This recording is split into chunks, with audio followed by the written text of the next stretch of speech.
Today I'm joined by Dr. Nadia Chernyak. She is a professor of cognitive science at UC Irvine, where she runs the Development of Social Cognition Lab and researches social development in young children and the cognitive mechanisms behind prosocial behavior and how young children perceive of fairness and inequality, and I'm sure a bunch more. So Dr. Chernyak, welcome to the Nature and Nurture podcast. Thank you. It's nice to be here. Glad to have you here. So Dr. Chernyak, how did you first become interested in these issues of social development? Well, honestly, I was interested in social development when I first started graduate school. That's just always been something that I was always super interested in moral questions and just ideas about what make us human, why we're so obsessed with these questions of what it means to do the right thing or what the right thing is, why we disagree about it. And eventually I had worked in enough labs in developmental psychology where I kind of realized that I think studying kids was a really good way to get at some of these questions, because some of the data that you can gather when you look at young people who are first tackling these issues, sometimes for the first time, and are just that much more affected by their social context, is sometimes the best way to get at these deeper questions. Were you also a psych major for your undergrad? I was a psychology major, and so I had taken a few classes, and I was, interested in the topic more generally, but I don't think I realized I wanted to focus on this specific kind of subtopic and age group until a little bit later. I've noticed a good amount of people who are interested in psychology, myself included. It does stem from that more philosophical drive, but did you ever consider doing like a philosophy major instead? What drove you to research specifically? Yeah, that's a good question. I did not consider doing a philosophy major, and that might just be a failing that I did not, for whatever reason, ever take an intro philosophy course. Maybe if I did, my whole path could have been ever so slightly different. I think I was just really fascinated by the learning process and the challenge of answering a new question, an empirical question. So you come up with a question, it's really hard to come up with a good way to answer that question, and you struggle with it quite a bit. Often there's a big problem-solving element to it where you have to, let's say, learn some new technical skill or learn some statistical analyses. And I kind of got addicted to that, to be honest. So that probably sustained me enough through graduate school. Yeah, and I'm guessing that problem of study design is doubly hard when you're working with young children, right? Yes, definitely. There's a certain puppetry or artistry to presenting things, these complicated concepts, but distilling them in a way that children can respond to and give you good data. Could you give an example of that? Ooh, an example.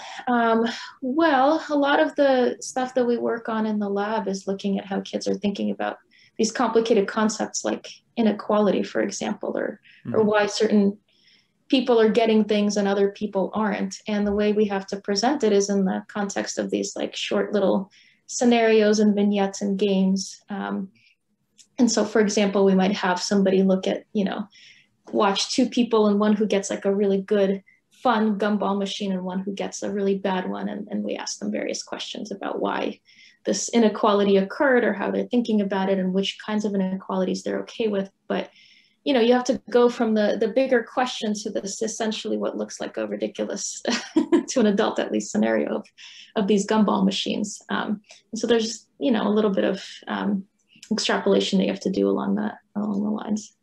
It does seem like we have some sort of built-in drive to look at issues of fairness. I remember a TED Talk by Franz de Waal, and he was showing monkeys. Well, you can even get a monkey to get angry if you give him a cucumber and you give his partner a grape, because the grape is a much tastier treat. So, and there's a video of the monkey freaking out when at the inequality of that. So it seems like you don't, I don't know how to word this. Like, you don't need to have super advanced cognition to be able to tell basic things like that. When you are on the receiving end of a disadvantage, people pick up on that fairly quickly. So there's work by Peter Blake and Katie McAuliffe and colleagues that put kids in these. Have you talked to them on your podcast?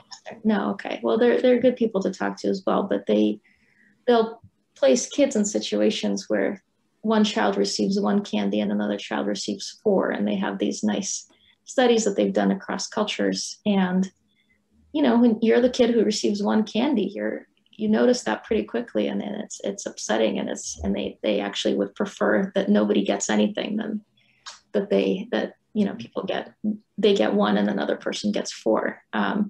You contrast that with the opposite situation where the child's on the receiving end, and that becomes a lot harder to notice or at least care about in the same way. So young children, if they're on the receiving end, they won't necessarily be bothered by inequality. And then as they get older, they might, even if they're the beneficiary, they might start feeling guilty about that type of thing. If they are on the receiving end, meaning that they're advantaged, there's a longer protracted developmental timeline for noticing that. And by noticing, I mean actually deciding that that's unfair. So does that happen? Well, I guess, of course it does. When does it happen, rather? In those studies, it's somewhere in middle childhood, so maybe 6 to 8 or so. In my own studies, I find kids will notice these things. Sometimes it's hard to get them to have the same kind of attention to being on the receiving end of an advantage as opposed to a disadvantage. And one of the things we're actually looking at is to see what kind of very basic cognitive mechanisms might account for that. So one of the things that we're working on in the lab, right, a lot of the studies we're working on is looking at how children's basic numeracy skills might help them understand and appreciate what inequalities exist in the world and why they exist. That's actually younger than I would have expected. So children as young as 6 years old, even if they're the beneficiaries of certain inequalities, might be bothered by that. It depends on how you define bothered, but they might notice and they might define that that's unfair. And I'm happy to send the papers because now I'm characterizing work that isn't exactly mine. And what about earlier? How old do children need to be before they can start being bothered by unfairness, if even monkeys can realize that? Well, when it's third-party unfairness, meaning that there's two people and the child themselves is not in the situation, and that's something that we notice fairly early. There's some work suggesting that even infants might be a little bit surprised when resources aren't distributed equally, but kids will notice. But when it's first-party unfairness, that's a little bit harder because now our own interests are at play. I'm imagining a case of a mother with triplets, and you have 3 babies, and you can feed 2 at a time. I'm imagining the third baby. Do you think they would notice? Do you think they'd be they'd feel slighted? The third baby who's not getting the milk. Not at the moment, yeah. Yeah, I mean, of course, right? So that's a basic instinctual thing that if we're on the receiving end, then that's much easier to notice. I guess the more interesting question is, are the babies who are receiving the milk noticing? And if not, why? Probably not, if older children haven't even noticed in some of the studies you mentioned. Yeah, I mean, it's all contextual, but I think when our own needs are satisfied, it can be difficult to track someone else's needs because it involves holding 2 separate needs at once, my own, and you represent that, and then you represent someone else's need. And when you talk about noticing this inequality, is it also tied to ideas of right and wrong from a very young age, or is that something that happens later? Yeah, that's interesting. So can you tell me a little more of what you're thinking there? Well, I guess I'm thinking that in order to have a sense of right and wrong, children sort of need to develop their own set of moral values. And well, for one thing, I don't know how early that might begin to happen, but I'm sure that as they get older, whatever that set of values is might become more advanced or more specific. So it seems like you sort of need, I guess it's kind of analogous to theory of mind. It's like you have to have sort of the theory within before you can apply it to external situations. Yeah, I mean, I think it's unclear whether when exactly we attach moral content to inequality, right? So noticing that there's something unequal does not mean necessarily that we're saying that there's some kind of like moral principle that's been violated. Maybe we're surprised because we generally see that things are equal and then all of a sudden things are unequal, and that's surprising, or maybe it's just viscerally unpleasant to us to have something that's less than someone else. But I think it's an open question as to when we form this, because as adults, we certainly have this principle, like things, it's not just that things often are equal in a lot of contexts, it's that they ought to be equal. And when they're unequal, we ought to do something, and we have the agency to correct that, and we ought to do that. That I think is a more complicated process, and that I think is kind of an open question as to when it develops.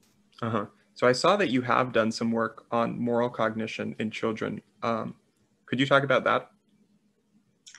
Sure. I mean, that's the main thrust of the lab's work. So I think right now we are trying to figure out why, when it is that we, so let me just rephrase, let me start again, if that's okay. Right now we're trying to figure out if kids are obsessed with this concept of fairness, and they become very interested in fairness, they become interested in distributing resources equally. They appreciate that not only are resources often equally distributed, they also ought to be distributed equally in many contexts by around the preschool age. And yet we struggle quite a bit with resolving outstanding inequalities. And that's true as kids, but it's also true as adults. So adults will say, should the world be more, if you ask them, should the world be more equal than it currently is? They say, sure. But you pose this question of, okay, how do we address, let's say, the wealth gap, this outstanding inequality that we have in the United States and in many other places? What do we do? And people just disagree, and they don't have perfect solutions, and they get very mad at each other for having these imperfect solutions. So if we're so obsessed with fairness, why is it the case that we allow inequalities to perpetuate, to exist? And one of the things that we're currently working through is this idea that perhaps understanding fairness relies on a very different cognitive process than understanding and appreciating unfairness. And those sound like two sides of the same coin, but actually appreciating equality might rely on more basic processes than appreciating and recognizing when there's inequalities in the world. What do you mean more basic? So one of the things we find over and over is that in the lab is that as kids are getting older, one of the things that's explaining their ability to distribute resources equally is their numeracy skills. So that's what I'm calling a more basic process. And it's actually not very basic in the sense that symbolic counting is a very hard thing for kids, but it's something that develops relatively early. So around 4 to 5, kids start to learn the principles of counting, and they can apply them. And we find that some of these changes that we see from, let's say, a 3-year-old who can't really share that well to a 3-year-old who can, are explained by the acquisition of counting. So if you take a 3-year-old who can't share and a 5-year-old who can, at least part of what's explaining that is the fact that that 5-year-old has learned how to count and has learned how to distribute resources equally. And now they might be understanding that it's not just an accident that my mom, created these equal sets between my siblings and me of, 6 cookies and gave each of us 2 if there's 3 people total. But there's actually like a very specific structure and reason for that. And she's, purposely created these equal sets. And so in other words, if you have a 4-year-old, let's say, one who knows how to count and one who doesn't, there's nothing wrong with either child. They're on a slightly different developmental trajectory, but that one who knows how to count might actually have this tool accessible to them to be able to share their resources. And once they have that tool, so is the desire to share your resources, is that innate, or is that something to do with most kids these days are raised learning that like sharing is good and all that? Yeah, so you need motivation too, right? So without sufficient motivation, no amount of counting ability is gonna help you. And but we already know that, I think. I think we know that we have to be sufficiently motivated. And there might be many, many reasons why kids fail. And so I'm not trying to exactly say that once you become a counter, you're just the best person ever, Right. and you're this perfectly formed moral human being. It's just that I think we often don't account for the developmental stage that a child is in when we immediately assume, let's say this child isn't sharing the way they should, and we immediately assume maybe it's because they're selfish. And I think what we find is that that might be true, but that's not the only thing going on. Uh-huh. And what about temperamental differences, especially going back to moral cognition? Because I would imagine that a child who's much more disagreeable might, well, their conceptions of right and wrong might be different than a child who's very prosocial.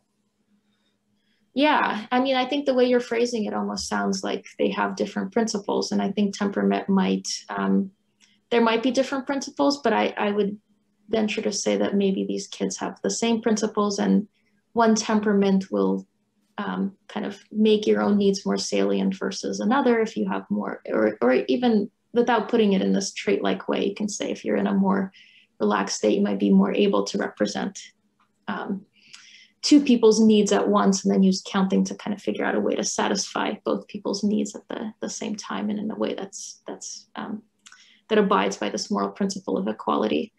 Versus when you're, of course, frazzled. We've all, of course, had the situation where we encounter a child and they're just having an off day. It may not be possible to represent someone else's needs while your own needs are just not fulfilled. Mm-hmm.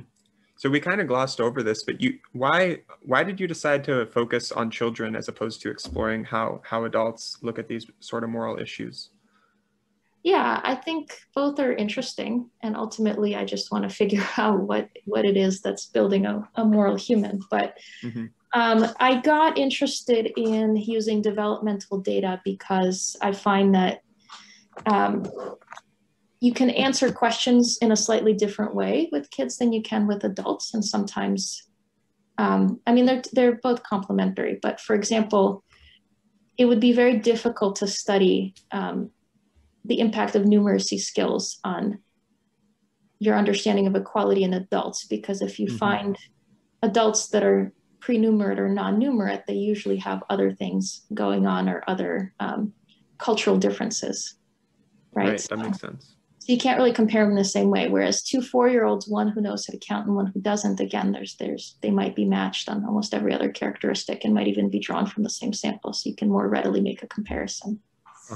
Yeah, that makes sense. So how did you first become interested in looking at numeracy, or even think of it as something that might have anything to do with this? Because it makes sense. It makes sense that you need to be able to count in order to see, to count up each person and see that you have an equal distribution of resources. But it's not the most obvious research question.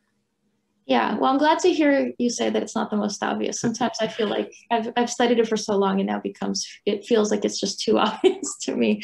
I was working with kids, and I was realizing that I would present them with a lot of scenarios in which I would ask them to share valuable resources. And I was just realizing that I had kids who were extremely deliberate and counted and were extremely careful, and then other kids who just approach the problem completely differently. And so I started thinking about whether there might actually be this central, difference between these two kids that I might want to investigate a little bit further. And then I worked in my postdoc in a lab that was focused on numeracy and the acquisition of numerical cognition. That was Dr. Sarah Cortez's lab at Boston College. And I got super interested in just the acquisition of counting and everything it does to you. And then after that, I couldn't stop seeing numbers in everything.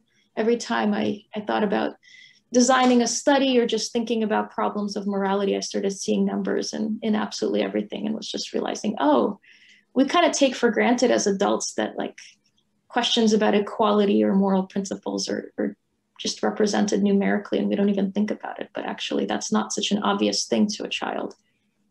Yeah, it's very easy to take for granted that you look at pretty much anything, and I guess you're sort of automatically counting whether it's so do we know anything from your previous research or just others in the field about what it looks like from the child's perspective? Like I can't really even understand what it means to not be able to kind of quantify things? They can quantify things in this approximate way. So they can generally, even infants can generally understand there's more stuff here and less stuff here. But understanding more versus less, and there's exactly 5 things here and 2 things over here is much, much harder. And for that, you actually need to be able to symbolically count out, right? So you go 1, 2, and then 1, 2, 3, 4, 5. And now all of a sudden you have a tool, not just to say, oh, there's more stuff here and less stuff here, but actually how much more is over here versus over here. And so this is actually more than twice as much. And therefore, if we're going to have to even this out, we're going to have to add exactly 3 to this and no more, no less than 3 for this to be equal. Okay, that's helpful. But then it sort of brings up the question again of what if so the younger children, the ones who aren't yet able to count, if they can still realize that there's more here and less there, then why don't they have the same judgments of inequality? Yeah, so I'm sure to some degree they can figure out that there's more, this person has more, and therefore that's unfair. But it's another question of how they can resolve that unfairness, right? So if you know there's more here, but you don't know exactly, can't exactly represent how much more, it's going to be really hard for you to figure out how much more you have to give to this guy with 2 in order to make him about the same as this guy with 5. So they don't have the behavioral capacity to figure that out. And again, my theory is that it's because they don't have these symbolic counting skills. The other thing I'll say is that, okay, maybe it's pretty obvious that if one person has 5 and another has 2, that therefore this is unequal. But if you say have somebody who has 10 and another person has 11, that's a little harder to notice. And unless you have specific ways of quantifying it, like I just represented it to you by using the numbers 10 and 11, and you can figure out quickly that those are different. And again, that's because you know what the words 10 and 11 mean. And so you can represent exactly by how much they're different. But again, if you just see that and it's much harder to notice without counting. And does the perceived transgression scale with the degree of inequality? Like is a child going to be less upset at someone having 11 when they have 10 as opposed to someone has 11 and they have like 2? So I would assume yes, definitely. Because again, it should scale very much with the ratio, the differences, but I think it's an open question. Yeah, I mean, it definitely makes sense, but how would that fit into your research? What would it mean if inequalities are like scalable versus more fixed, or maybe they're scalable but only up to a certain amount? So it's like maybe I guess it's sort of like when people say money buys you happiness but only up to a certain amount. It would be something like that. It's like inequality bothers you but only up to a certain amount, and then anything beyond that maybe not. I think these are great questions, and it's parts of what you're saying are things that we're hoping to study. So it's possible that the degree of inequality is just completely kind of what I'll say is ratio dependent. So if the ratio between what you have and what somebody else has is high, then you're going to be just that much more unhappy than if the ratio between what you have and what someone else has is low. So maybe you have, you make 50,000 a year and your neighbor makes 55,000. That's not a huge ratio difference. So you're going to be okay with that. But you make 50,000 and your friend makes 100,000 a year. All of a sudden you're going to be just that much more unhappy. But it's also possible what you're saying, that it's more of this kind of curve where up to a certain point that's true.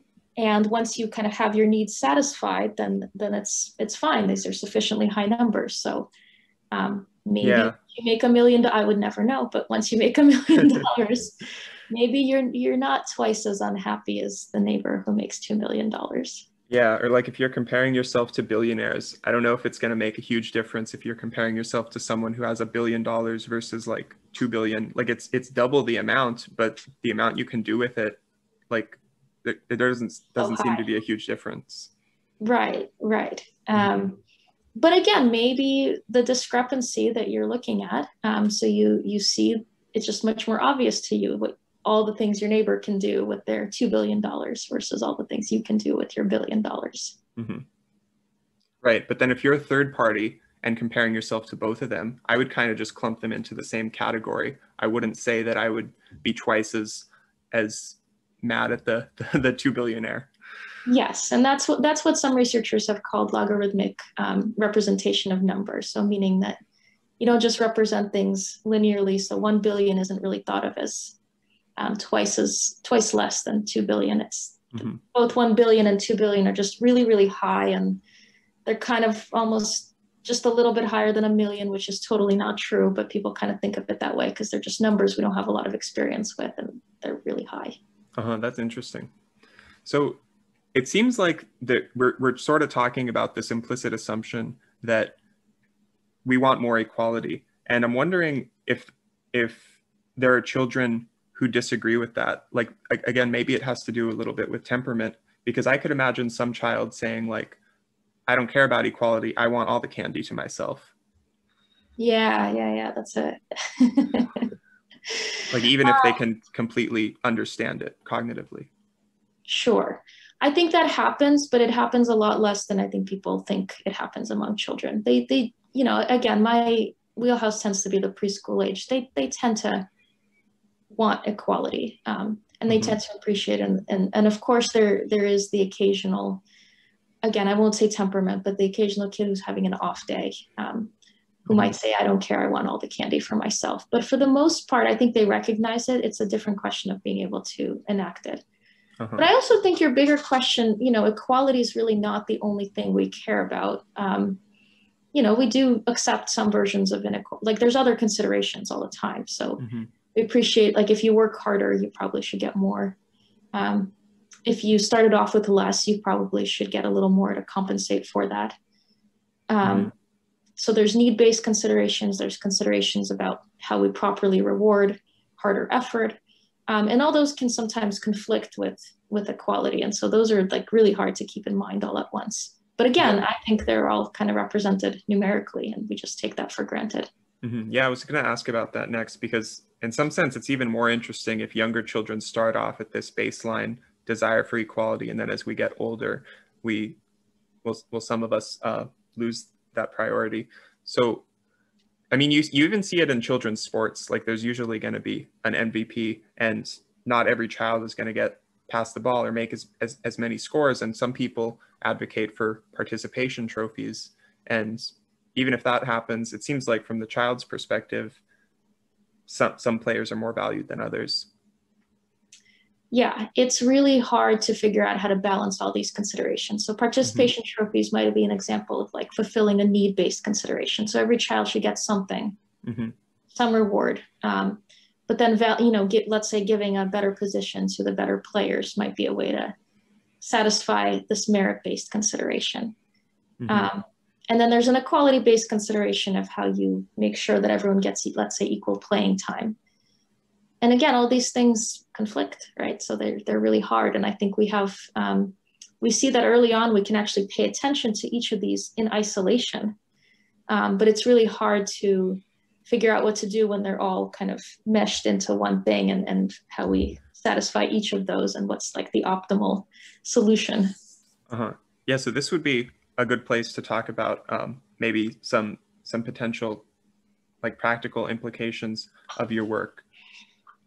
Sure. Yeah, realize that we're there yet, but I love this question, and I also hate this question just because I have so much discomfort around the fact that we're not quite at the point where we're just not quite at the point where I think we have a very clear, you know, go-to line for parents or for let's say practitioners or people in education. But I guess the biggest practical implication that I've seen so far is that we should probably appreciate each child's developmental stage much more than we do. I think we can't really look at their behavior through an adult lens. So again, if you see a child behaving a specific way, let's say not sharing resources a specific way, I think there's a temptation to explain away this behavior as though an adult did this. And of course, if you watched an adult, let's say, you know, have 6 candies and give 4 of them to a friend, or give 2 of them to a friend and keep 4 of them, of course, you'd be like, oh, I guess they were feeling a little greedy today, right? Mm-hmm. That assumes that, and I think the reason why we explain children's behavior this way is because we're attaching cognitive capacities that we're assuming and imposing on them. Mm-hmm. So that's my biggest practical implication that I feel the most comfortable making. I think the other implication is probably that when we have these disagreements about how to resolve outstanding inequalities, so we argue with each other quite viciously about what we do, about the fact that there's, you know, poverty in the world, about the fact that some people just earn so much more than others, about the fact that we have serious issues to confront as a society. And I think sometimes the reason why we have different solutions and we disagree with each other, there's individual cultural, political lines that we disagree along. It's probably because there's multiple pieces, conflicting pieces of numerical information, and how we represent those numbers and which pieces of those numbers we focus on is going to differ across each individual. Yeah, not only that, but many things can't be represented numerically. It's like how much is, you know, especially in children, actually, you might see some kids get in a fight and it's like, he hit me. Well, he called me a name, and it's like, okay, numerically, how much is a name, a mean name worth compared to like a punch? And, you know, both are wrong, but we can't really compare these things. Yeah, exactly. And I think sometimes there's this, yeah, I mean, that's a good example of it's very salient to one child that he got hit, and it's very salient to another child that he got called a bad name. And you might confuse that, like how salient it feels to you with how salient it is objectively. Have you done any research looking at emotion or salience and how much that impacts your decision making about this kind of thing? Yeah, we keep wanting to, I mean, emotion absolutely underpins a lot of this, but we haven't done very much with emotion exactly. And because in the age groups that we study, emotion understanding and specifically being able to self-report on your own emotions is hard. It's hard even as adults. Yeah, that makes sense. Yeah. How about, so the cognitive mechanisms behind this, how much of that is like things children learn, and as they get older, it gets more advanced, as opposed to how much of it depends on brain differences? So brain differences meaning fixed intelligence differences, is that the idea? Well, that could be one aspect of it. There could also be, again, for emotion, I guess this also sort of relates to temperament again, but some children might maybe experience emotion more strongly. And then especially in terms of frontal cortex development, it could be like some children are less able to kind of plan things or restrain their emotions. Yeah, I mean, inhibitory control is certainly a part of the puzzle as well. You know, I mean, if you're talking about brain differences in terms of just everything to do with the mind also has to do with the brain, then absolutely. Right. We study the mind, and therefore by extension, we're studying the brain. But in general, we tend to think of things in terms of developmental stages as opposed to, you know, fixed things that are different across individuals. At least that's the way we're studying it. So again, the way I've framed it is mostly the way we study it, meaning that, you know, there's a 4-year-old who knows how to count and a 4-year-old who doesn't. There's no huge differences between them. This is just the different stages that they're at. And that 4-year-old who doesn't know how to count, once he or she acquires counting, will then there'll be downstream consequences of that particular position. So that also sort of implies that as children get older, even if some are developmentally behind, they'll eventually reach a certain stage. But it also seems like, especially if you take the stage theory idea very literally, like with Kohlberg's stages of moral development, from what I remember, like the peak one, he said like only a handful, like only a small percentage of adults ever reach, and then most people are stuck at like level 4 or 5 out of 6. So do you think there's like a certain stage of either moral or social cognition that most people don't reach, or even that some people don't or can't reach? Yeah, I mean, when it comes to studying more advanced forms of reasoning, I don't think of them as stages as much as just differences in the way people think. So so I'll give you an example of a scenario that we've presented to people in the lab. So let's say you are out to lunch with a friend and you forgot your wallet, and the friend pays for your lunch, and you bought, a nice sandwich and a drink and some chips for $12. And the next day, you tell your friend, don't worry about it, I'll get you back the next day. And the next day you and your friend go out to lunch, and the friend says, great. And then the friend purchases a $16 lunch. Would you say that's, okay or not okay? That's a tough one. I think it's probably okay if you count it as your interest, but I could also see someone getting upset at that, especially if they're thinking about it like numerically. Yeah. And I think, you just framed two ways of thinking about it, right? And I think people have both intuitions, and they're both legitimate, and they're both valid, and they're both attached to different norms. So one norm would be more of like a need-based, I get you, you get me back. We're not going to worry about it. Over time, things will even out, and I'm not going to focus on the numeracy of all of this. And another is a much more precise, accurate way, and they both might be appropriate for different contexts. So I'm not actually, so I wouldn't go as far as to say one person is stuck in a previous stage, or one stage is above another. It's much more interesting to me to figure out why they're reasoning differently, why two people can reason very differently about the same scenario, and what's explaining what cognitive processes are leading them to very different kinds of decisions. Yeah, that also made me realize that fairness seems to be different than prosociality, because fairness is like, it's almost like tit for tat. And then it seems like to be prosocial in the true sense of the word, you're doing things for the good of others, regardless of what you get back. Yeah. I think fairness often, at least I think of it in this very like numeracy based way, right? To resolve certain things. But prosociality might not be so focused on being exact as much as just be helpful whenever you can. And there's some work that I'd done in my postdoc that suggested actually kids might think of, might be more prosocially oriented than they are, reciprocity oriented. So they're more willing to just kind of help whoever needs help, as opposed to try to reciprocate whoever helped them before. Yeah, up to this point, I was kind of putting those into the same category. So could you talk more about the prosociality research you've done? Yeah, so this is work that I did in my postdoc in Peter Blake's lab, but we were presenting children with these scenarios where somebody was nice to them. Let's say they gave them like a fun sticker or toy, and then they had a choice of who to be nice towards. And we were over and over stumped by the fact that,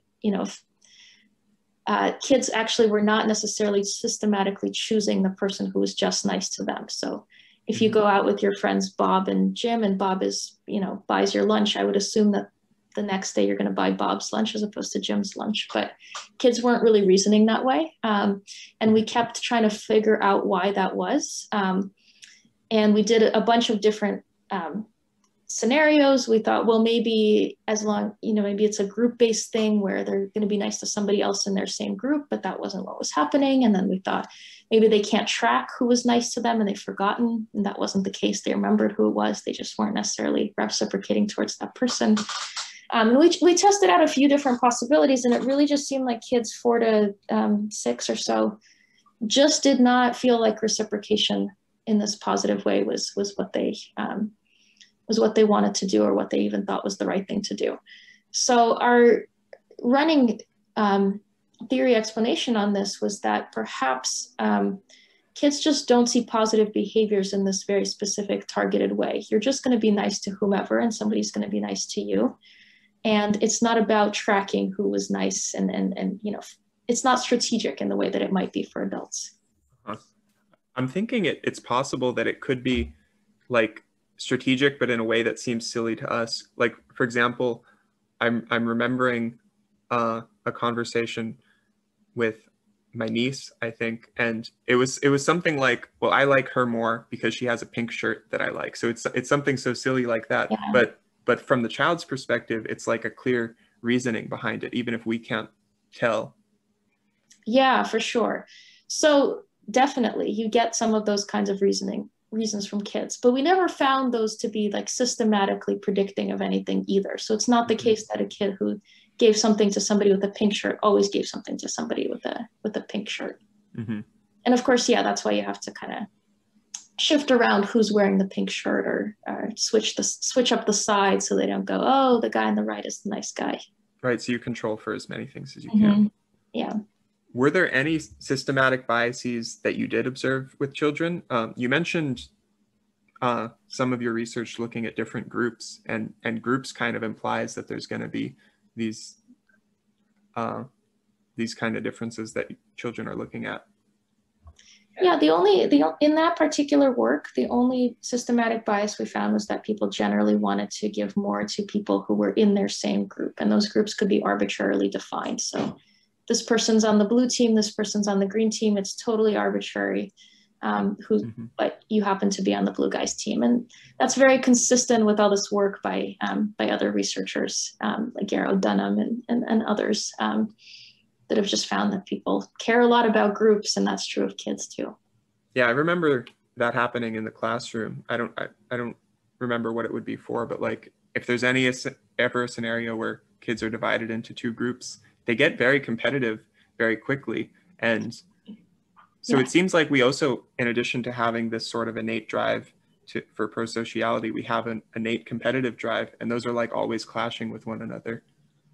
Yeah, we have our self-interested drives and our prosociality drives. It's interesting because they both develop quite early, and we often set children up in situations where those things conflict.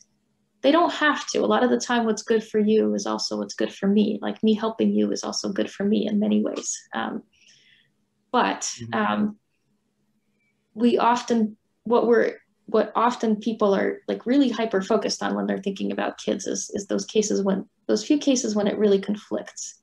The kid has 2 cookies and their friend has 0, and their friend is really hungry. And we base a lot of our conclusions on what kids do in those cases. But I think it's a good point to point out that like much of the time, our personal desires and our interpersonal desires and prosocial desires don't have to conflict. So you mentioned how a lot of these questions, you first became interested in them from like a more philosophical end. And I'm wondering how much overlap there's been, either how much of your research has either been driven by sort of things outside of research, but like from philosophy, and then also how much overlap there's been, or if you're coming to different conclusions as like moral philosophers say.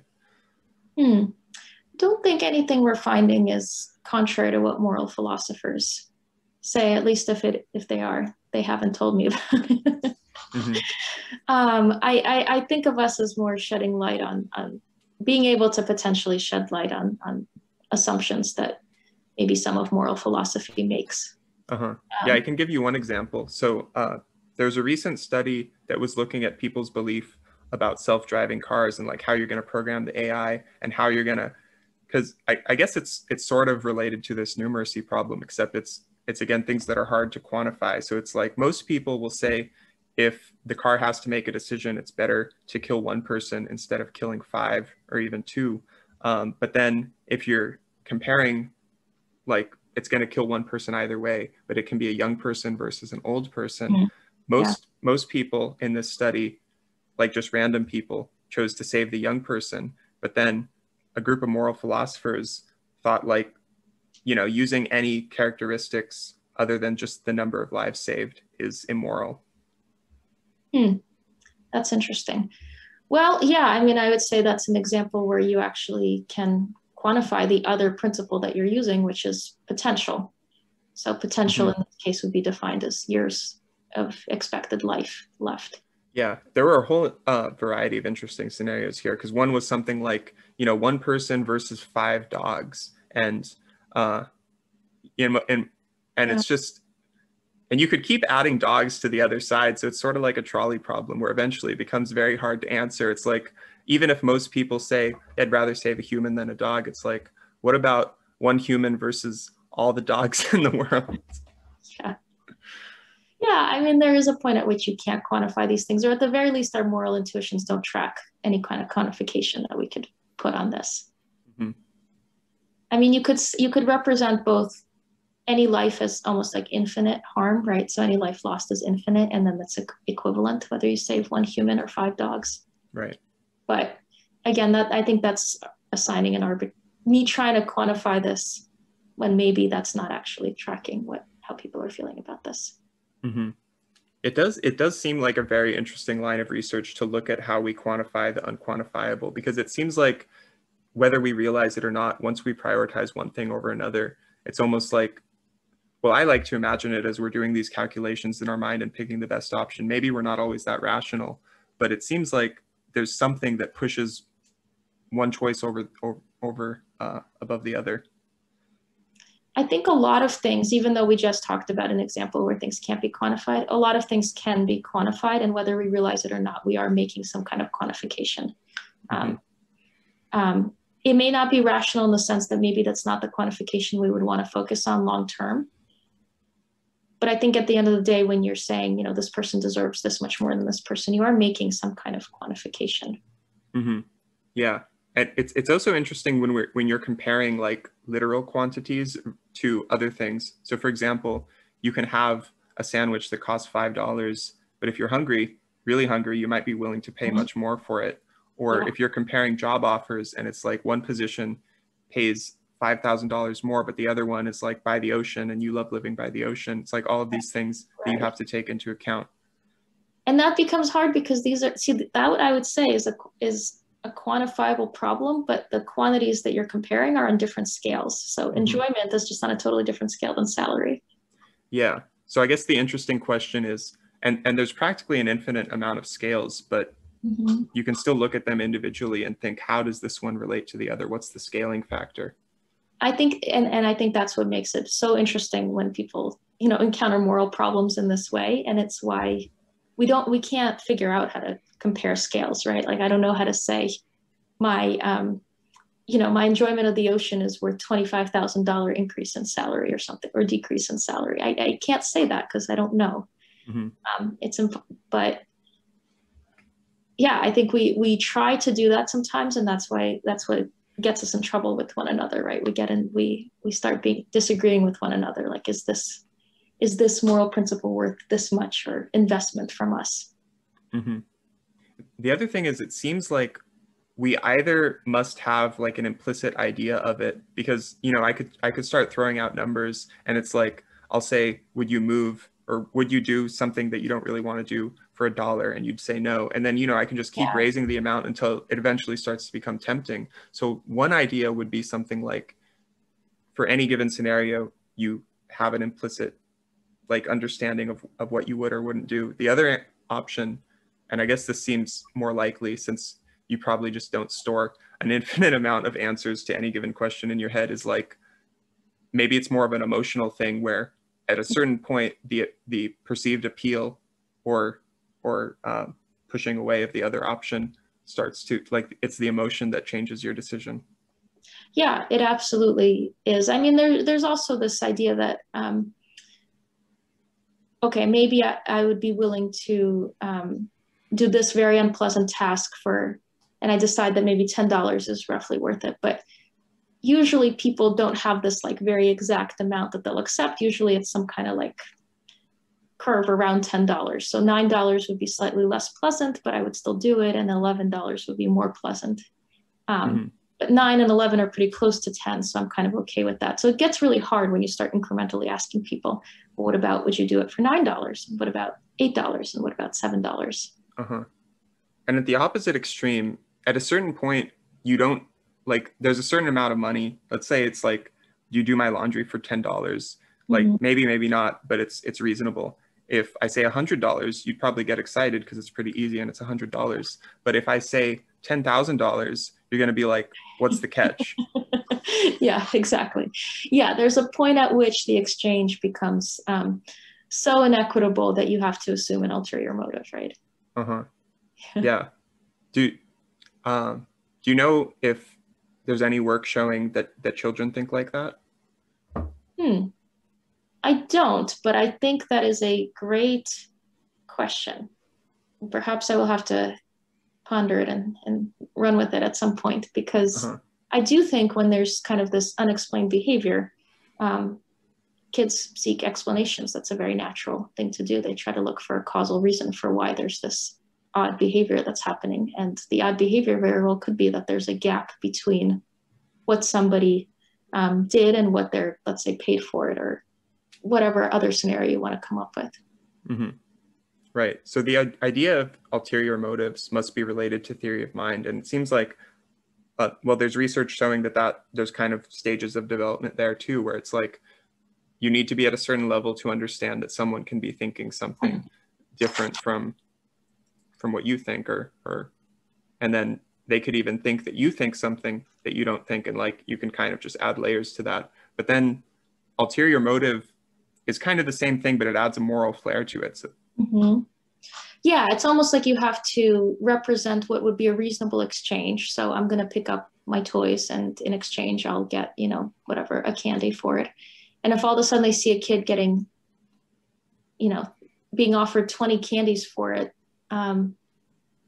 they have to find an explanation for it. And I think what you're saying is that if you can represent others' minds, and specifically wicked motives, then perhaps the explanation they'll be led into is that there's some kind of ulterior motive behind the offer of 20 candy. mm-hmm. Yeah, that would be a cool line of research. So what are you planning to do with future research, whether it's short-term projects or like long-term goals? Yeah, right now we are really interested in figuring out, generally the question of why people have trouble thinking about inequality, but why also people have trouble thinking about the concept of privilege and background circumstances. So people have no trouble sometimes with the fact that there's two, let's say, equally qualified job candidates, but one struggled a lot more to get to the same place. And they generally recognize that the person who struggled a lot more probably ought to be rewarded more and might have more potential as a result. What people seem to have a lot of trouble with is when, let's say, one person struggled a lot more, and as a result, they didn't quite get to the same place as the first person. So now you're having to take into account like privilege and background circumstances when they conflict with some kind of like output. And we're trying to figure out why that's so hard for people. And again, we're looking at numeracy skills, cognitive control, inhibition, and trying to figure out what we can do to kind of help people pay attention to these things. So that's one thing that Do you mean people or specifically young children? Both. So adults and children. Yeah, because it seems like that would be a lot more complicated to ask children about.